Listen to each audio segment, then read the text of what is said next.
Hi, I'm Darryn Farrugia and welcome.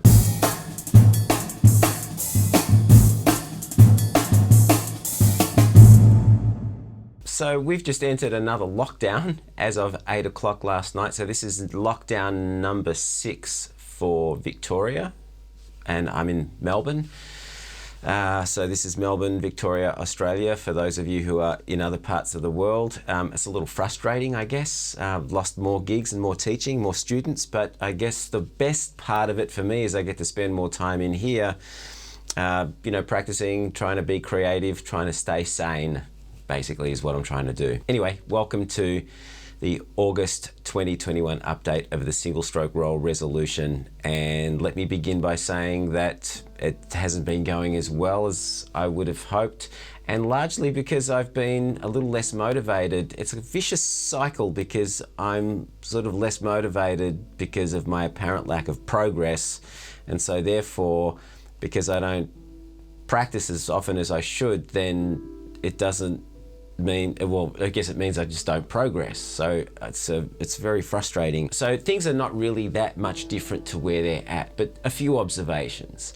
One observation is that if I don't practice for a little while, like say maybe 2 or 3 days, 4 days, then there is absolutely no reason why I should think that I could actually go back to the speeds that I left off. So with anything that you practice on a technical level, if you've had a few days away from it, don't think that you can actually just go back to the tempo that you left off, because it's not going to work. And what I found is that if I try to go back to the tempo that I left off a few days before, then I end up just creating more tension in my arms and in my hands and whatever. So it's important that you always take a few steps back tempo-wise if you've had a few days off. So I've dropped my tempos back a few BPM just to make sure that when I restart practicing, I don't practice with some sort of residual tension.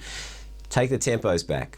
Relax. Make sure that you are always relaxed. This goes without saying. You'll see this in just about every drum book that's been written in the last, 100 years. And that is that you've just got to stay relaxed. You've got to play without tension. And also in terms of practice, just keeping it regular. And so I'm going to make a much greater effort to overcome my disappointment and apparent lack of progress, let's say, and just keep practicing and see what happens if I do this every day for a month till I see you in September for this update. So that's really all I have to say at the moment.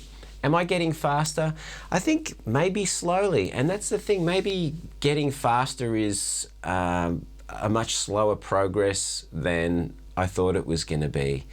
And so perhaps my original target of being able to play a single stroke roll at 200, within a year or for a year, is perhaps a little unrealistic. Someone also suggested to me in one of the comments, and it was a very wise thing to say, is that perhaps we can only go so fast. Not everyone is capable of going, beyond a certain speed. And so maybe what's fast for somebody is probably not as fast for somebody else, and probably really fast for somebody else. So perhaps we're all built differently. Like a student once said to me, if we were all built the same, then perhaps we'd all be running as fast as Usain Bolt. Something to think about. Anyway, the routine is pretty much the same as it was in the previous video. So if you want to check that out, please go ahead. The few things that I've added to it is I've added some short bursts. So once I hit my 172 beats per minute for a minute, which is what you heard me playing at the start of the video, then I'll have a crack at 182 for, say, 30 seconds.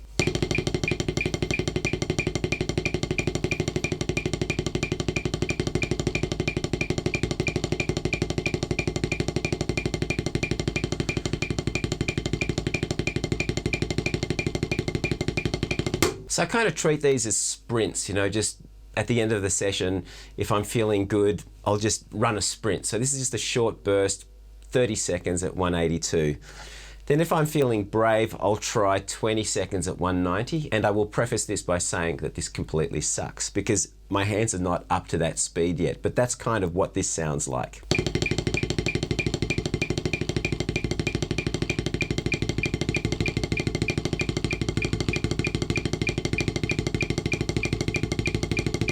So as you can hear, that's not even at all. That sounds a bit terrible. Yeah, so I'm not pushing that too hard, 20 seconds, 15 seconds maybe.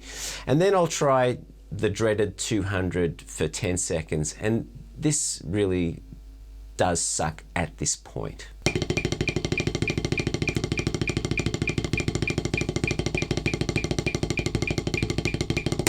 Huh, terrible. I'm not even going to bother pushing that today because it's not good. So if I'm feeling good, I'll do these little fast sprints at the end, but that's pretty much the only addition that I've made. I still think I need to work on my fingers. I still need to work on my left hand finger technique because that is very bad, and at this point I'm not really using fingers at all. I'm relying on a lot of wrists. So when I get up to those faster tempos like 200, 192, whatever, I really need to sort of convert some of that movement to the fingers. So anyway, so you get where I'm at. I'm frustrated and I just don't feel like I'm getting anywhere with it. But thanks for watching and thanks for checking this out. Now, if you like this video or any of my other videos, hit the like button, but this one, because a lot of the other ones have been liked. And if you haven't done so already, subscribe. I'm posting videos every week, so I'm always putting videos on practice tips and whatever every week. So make sure that you hit that notification bell so that you know when I've uploaded a video. Until next week, have a great week. Enjoy your weekend, and wherever you are in the world, I hope you have a little bit more freedom than I have right now, and perhaps a little bit more motivation too. Okay, have a great week. See you all soon. Bye.